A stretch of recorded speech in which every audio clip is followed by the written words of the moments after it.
برای تو و خویش چشمانی آرزو می کنم که چراغ‌ها و نشانه‌ها را در ظلماتمان ببیند، گوشی که صداها و شناسه ها را در بیهوشی من بشنود. برای تو و خویش روحی که این همه را در خود گیرد و بپذیرد، و زبانی که در صداقت خود ما را از خاموشی خویش بیرون کشد و بگذارد از آن چیزها که در بندمان کشیده است سخن بگوی.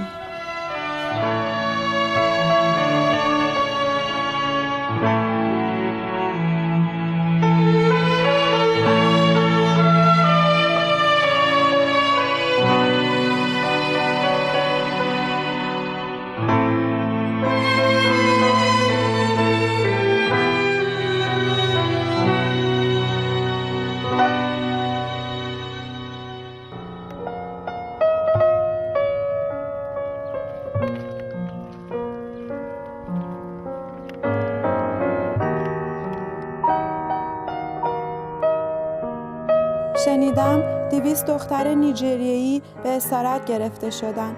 فکر میکنم برای آزادی تک تک اونا وظیفه هر انسانیه که بهترین تلاشش رو انجام بده و من بهترین کاریو که بلدم و خوب انجام میدم شنا کردنه با پیام صلح.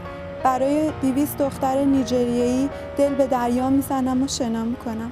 شاید امواج پیام صلح مرا به ساحل آزادی برسونه.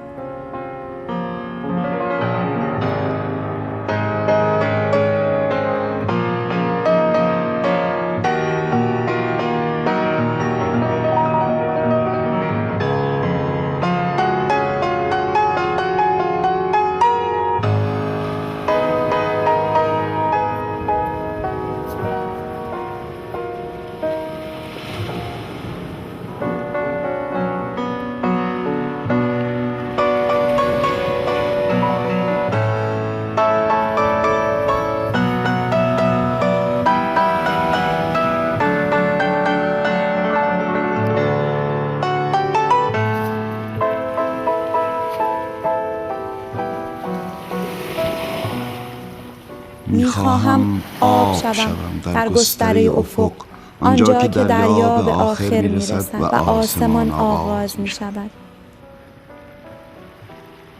میخواهم با هر آنچه مرا در بر گرفته یکی شوم.